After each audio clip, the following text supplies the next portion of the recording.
Hello and welcome to SPMIS Academy. Today we'll analyze important newspaper articles of 21st December 2021. Please note you can download the PDF version of today's newspaper analysis by clicking the link given in the comment section. This is the list of the topics that we will be covering from today's newspaper. And the first article is taken from editorial segment. It is about revisiting definition of economically weaker section. And this topic is important from our syllabus paper 3 Indian polity point of view. सबसे पहले समझते हैं कि economically weaker section के लिए reservation किस तरीके से लाया गया है हमारे देश के अंदर. तो कॉन्स्टिट्यूशन के अंदर 103rd कॉन्स्टिट्यूशनल अमेंडमेंट एक्ट किया गया था. And according to this constitutional amendment act 10% reservation in government jobs and education institutions will be provided for economically weaker section people. Those people कौन इकोनॉमिकली वीकर सेक्शन में आएंगे? Those who are in unreserved category, मतलब ऐसे लोग जिनको अभी तक किसी भी अलग तरीके के रिजर्वेशन का, जैसे SC ST कैटेगरी में नहीं आते हैं, उन तमाम लोगों को रिजर्वेशन दिया जाएगा. 10% तक reservation in government jobs and education institutions under this 103rd constitution amendment act provision. तो आई होप ये बात क्लियर है आपको कि तो वो तमाम लोग जिनको और भी किसी भी तरीके का रिजर्वेशन अवेलेबल नहीं है, उनको 10% तक का रिजर्वेशन दिया जा सकता है under this new criteria economically weaker section. और इसके लिए article 15 and 16 of Indian constitution को अमेंड किया गया, जिसमें इकोनॉमिक बैकवर्डनेस को भी एक क्राइटेरिया की तरह इंसर्ट किया गया, which could be a basis for providing reservation.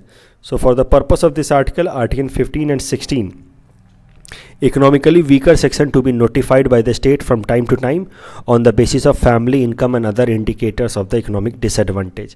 तो सरकार डिसाइड करेगी कि टाइम टू टाइम की क्या होगा इकोनॉमिकली वीकर सेक्शन का क्राइटेरिया, और उस क्राइटेरिया को टाइम टू टाइम सरकारें रिवाइज कर सकती हैं. तो अगर मौजूदा क्राइटेरिया देखा जाए कि कौन कौन है इकोनॉमिक वीकर सेक्शन, तो उसमें जो इनकम क्राइटेरिया है वो सबसे इम्पॉर्टेंट है, सबसे ऊपर है. वो तमाम लोग जिनकी फैमिली इनकम 8 लाख रुपए से कम है, वो families economically weaker section quota में आएंगी और उनको फिर ये 10% रिजर्वेशन अवेलेबल होगा. उसके अलावा कुछ और भी कंडीशंस हैं, जैसे कि people who own less than 5 एकड़ ऑफ फार्म लैंड, और people who have a house less than 1000 square feet in a town और 100 स्क्वायर यार्ड इन ए नोटिफाइड म्यूनिसिपल एरिया. तो यहाँ पे आप देख सकते हैं अकॉर्डिंग टू DOPT, भारत सरकार की ये डिपार्टमेंट है, department of personnel and training, उसके हिसाब से इकोनॉमिकल वीकर सेक्शन का definition: persons who are not covered under scheme of reservation for SC ST and OBC. तो जैसा कि मैंने आपको बताया था, अनरिजर्व कैटेगरी के लोग, एंड उस family has a gross annual income of ₹8 lakh to be और below to be identified as EWS for benefit of reservation.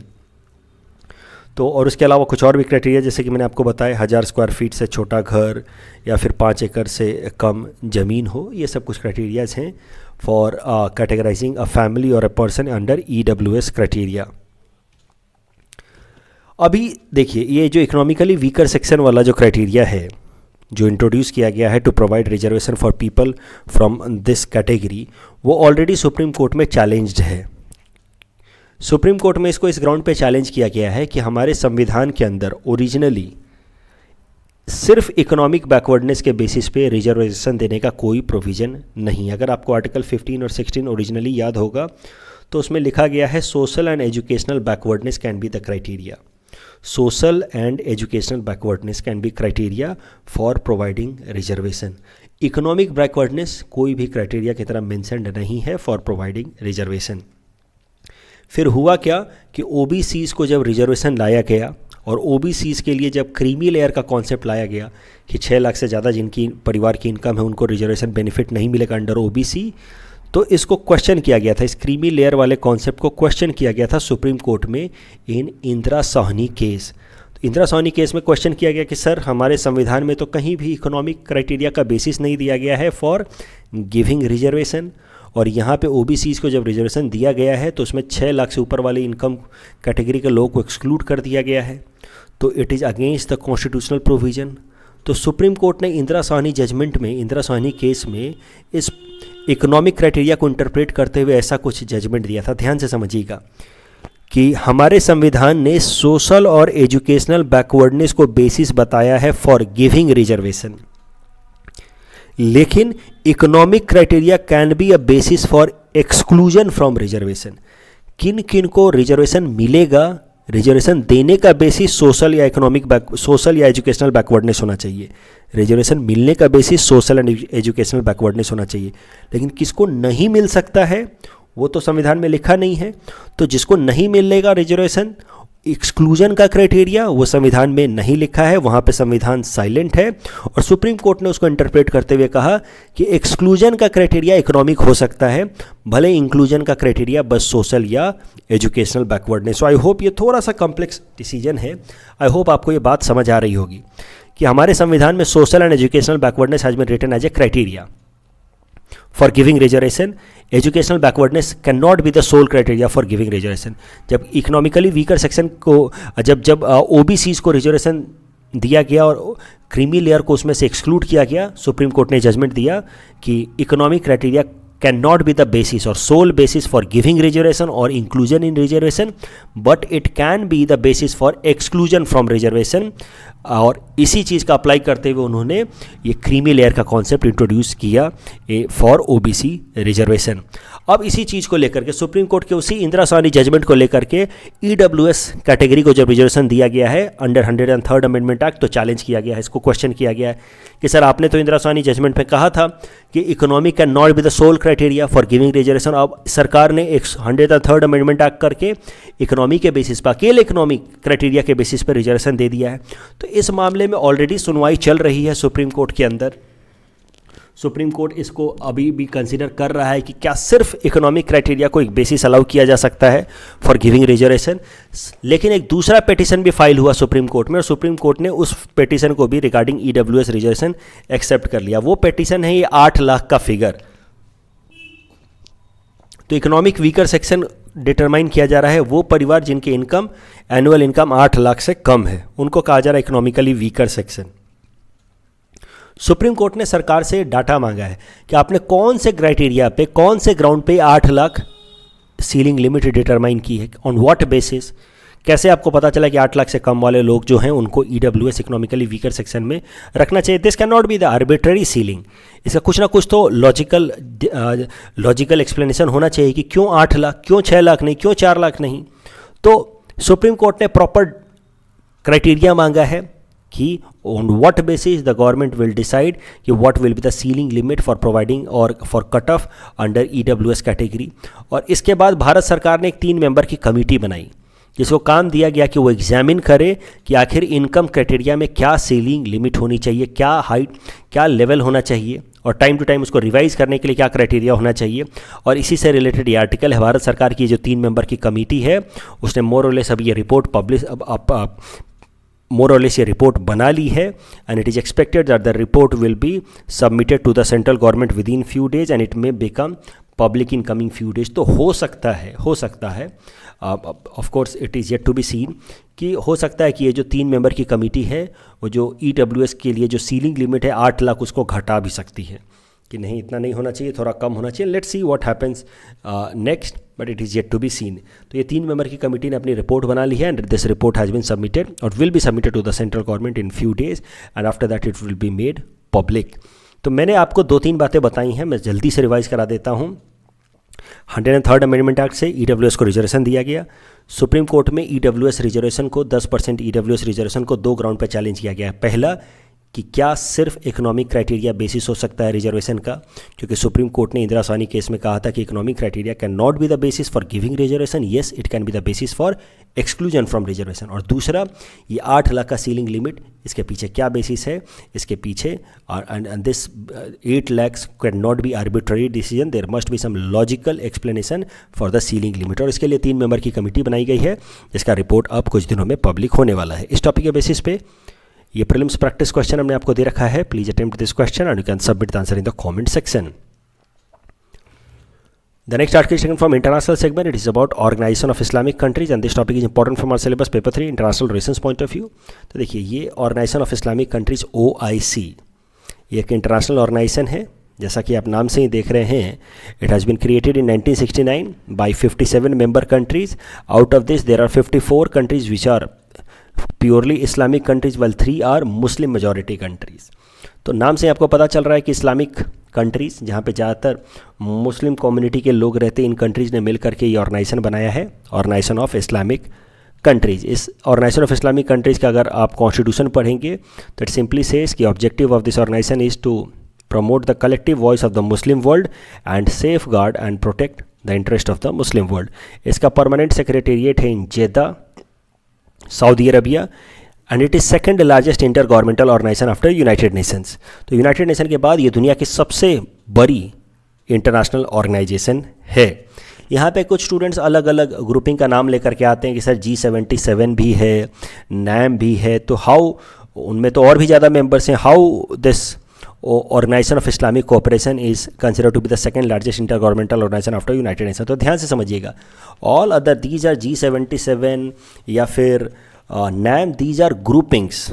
Grouping होना और इंटर गवर्नमेंटल ऑर्गेनाइजेशन होना या इंटरनेशनल ऑर्गेनाइजेशन होना दो अलग अलग चीज़ें होती हैं। इंटर गवर्नमेंटल ऑर्गेनाइजेशन होने के लिए दो क्राइटेरिया फुलफिल होना चाहिए।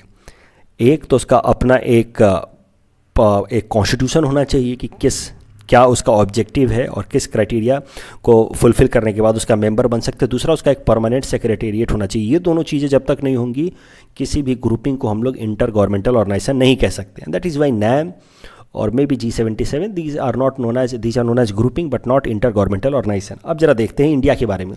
एक बात आपको ध्यान से समझनी है कि India is not a member of organisation of Islamic countries. India ने स्टार्टिंग से इसकी मेंबरशिप लेने की कोशिश की है, right since its inaugural session of 1969, but Pakistan ने बार बार इंडिया की इस कोशिशों को फ्रूटलेस बना दिया है with its clout in organisation of Islamic countries. Pakistan काफ़ी एक पावरफुल कंट्री माना जाता है ऑर्गेनाइजेशन ऑफ इस्लामिक कंट्री के अंदर, इस ग्रुपिंग के अंदर, और इंडिया की लाख कोशिशों के बावजूद भी India has not got membership of organisation of Islamic countries. In 2018 Bangladesh propose entry of India as an observer state in organisation of Islamic country since 10% of the world's Muslim population live in India. तो दुनिया का 10% Muslim population अकेले India में रहता है, और इस ground पे बांग्लादेश ने प्रपोज किया कि इंडिया को मिलना चाहिए कम से कम ऑब्जर्वर स्टेटस का, ये स्टेटस मिलना चाहिए इन ऑर्गेनाइजेशन ऑफ इस्लामिक कंट्री, लेकिन पाकिस्तान ने उसको भी पूरा होने नहीं दिया। पाकिस्तान ने उसको भी ऑब्जेक्ट कर दिया। हाल फिलहाल में देखा जाए तो ऑर्गेनाइजेशन ऑफ इस्लामिक कंट्रीज़ का बहुत ज़्यादा फ़ायदा उठाने की कोशिश की है पाकिस्तान ने इंडिया के खिलाफ। जब से 5 अगस्त 2019 को इंडिया ने जम्मू कश्मीर के स्पेशल स्टेटस को डी ऑपरेशनलाइज़ किया और जम्मू कश्मीर के ऊपर इंडिया का जो कंट्रोल है जहाँ पे उसको और ज़्यादा स्ट्रेंथन करने की कोशिश की ताकि पाकिस्तान की तरफ से क्रॉस बॉर्डर इंसर्जेंसी कम हो, क्रॉस बॉर्डर टेररिज्म कम हो, तब से पाकिस्तान पूरी तरह से बौखला गया है। वो इंडिया के इस स्टेप को दुनिया के अलग अलग प्लेटफॉर्म्स पे दिखाता है कि एक यूनिलैटरल स्टेप है, कश्मीर एक बाईलैटरल मुद्दा है, इंडिया और पाकिस्तान के बीच में डिस्प्यूटेड है और इंडिया यूनिलैटरल एक्शन नहीं ले सकता, जबकि of course Kashmir is an internal matter of India.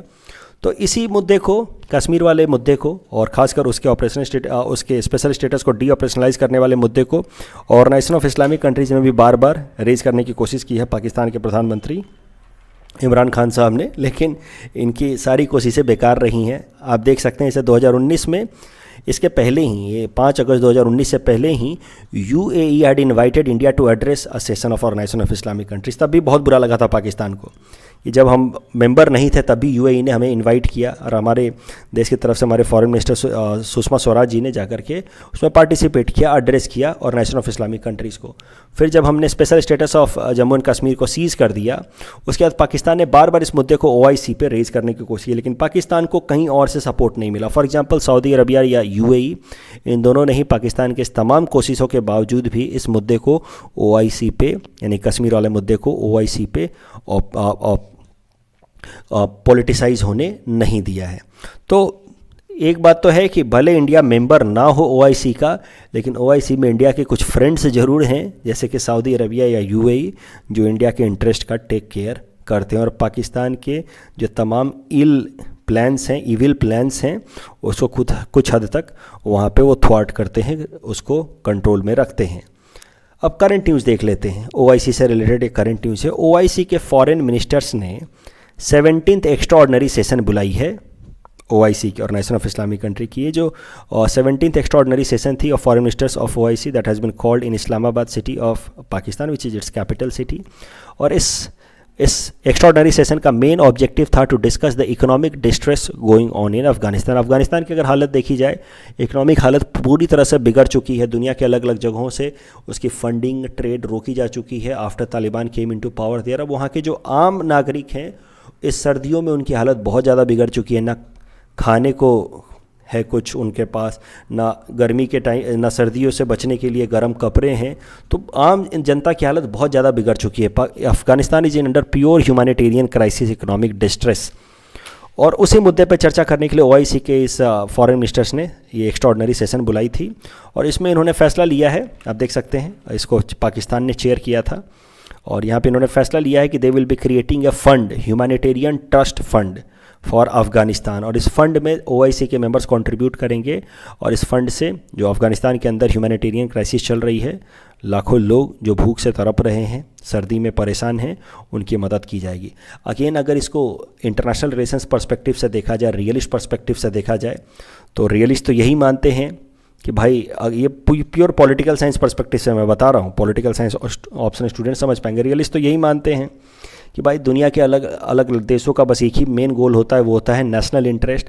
तो यहाँ पे भी ये जो तमाम OIC के मेंबर्स हैं, कंट्रीज़ हैं, इनका कोई मेन मतलब अफ़गानिस्तान के लोगों से नहीं है, अफ़गानिस्तान की ह्यूमैनिटेरियन क्राइसिस से नहीं है। सबका एक ही गोल है कि अफ़गानिस्तान के अंदर अपना इन्फ्लुएंस बनाए रखें। तो कल इसी पे हमने देखा कि इंडिया ने सेंट्रल एशिया के साथ 3rd Indo central Asia meeting की, जिसमें मेन ऑब्जेक्टिव था अफ़गानिस्तान के अंदर अपना इन्फ्लुएंस बनाए रखें, क्योंकि अफ़गानिस्तान एक ट्रबल्ड एरिया बन रहा है और अब वो एक ऐसा एरिया है जो ओपन ग्राउंड बन चुका है। जो कंट्री बेहतर डिप्लोमेसी करेगा उसकी वहाँ पे कंट्रोल ज़्यादा होगी। तो अगर इस पर्सपेक्टिव से देखा जाए तो humanitarian assistance is just an excuse. Main objective may be from OIC, the main objective of Pakistan is to get more influence in Afghanistan. From India and Central Asia meet, the main objective of India is to have more influence in Afghanistan. इस topic के basis पे ये prelims practice question हमने आपको दे रखा है। Please attempt this question and you can submit the answer in the comment section. The next article is taken from science and technology segment. It is about killer robots, and this topic is important from our syllabus paper 4 science and technology point of view. It is also important from our syllabus paper 5 ethics point of view.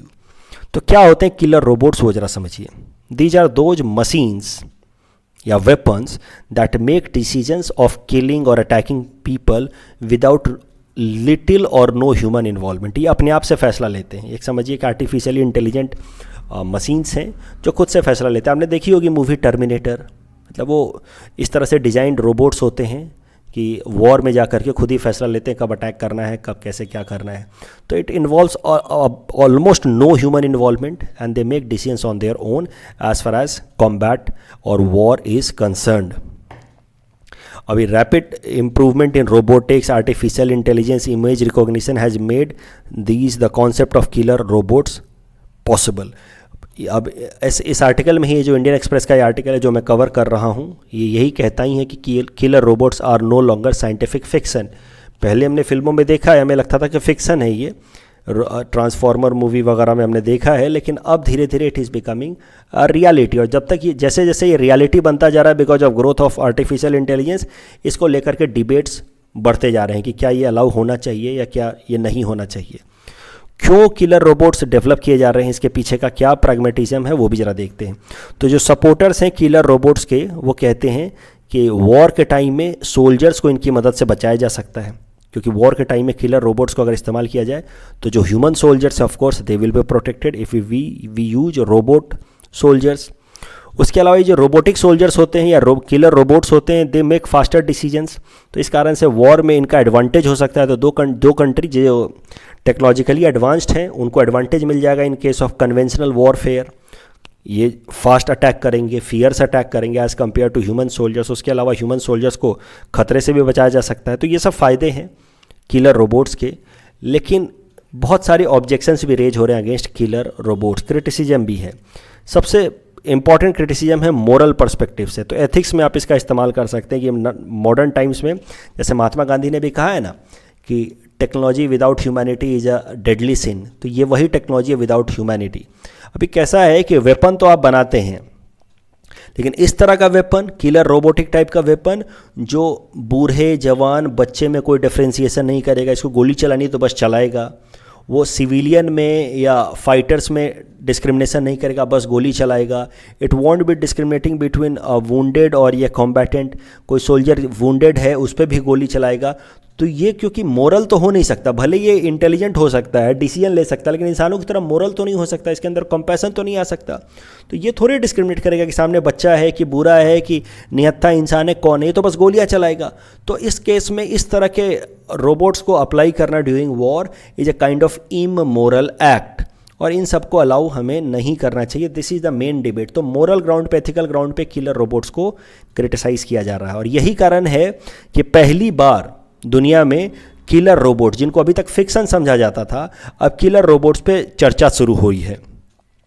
एक convention है United nation का, convention on certain conventional weapons.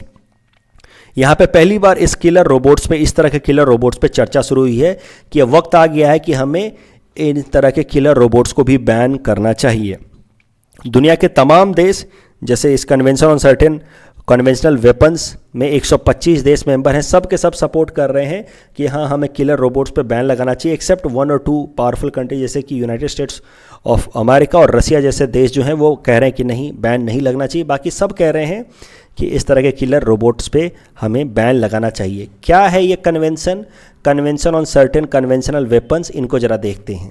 जैसा कि मैंने आपको बताया कि United Nation के अंदर ये कन्वेंशन साइन किया गया है, convention on certain conventional weapons. तो दो ही तरह के वेपन होते हैं, देखिए, न्यूक्लियर वेपन्स या कन्वेंशनल वेपन। न्यूक्लियर वेपन्स के लिए अलग अलग तरह के कन्वेंशन प्रपोज किए गए हैं, CTBT, NPT and all that. Conventional weapons के लिए ये कन्वेंशन है यूनाइटेड नेशन के अंदर, जिसका दूसरा नाम भी है inhuman weapon convention. It was concluded in Geneva 1980 and it came into force in 1983। तो कन्वेंशनल वेपन्स, बंदूक वगैरह, इन सब को बम बंदूक, नॉन न्यूक्लियर वेपन, तब सब कन्वेंशनल वेपन में आते हैं। तो इन सब के ग्रोथ पे रिस्ट्रिक्शन लगाने के लिए ये कन्वेंशन लाया गया कि भाई ये सब तरह के वेपन्स भी लिमिटेड तरीके से ही डेवलप किए जाए, इसके लिए कन्वेंशन लाया गया, convention on certain conventional weapon.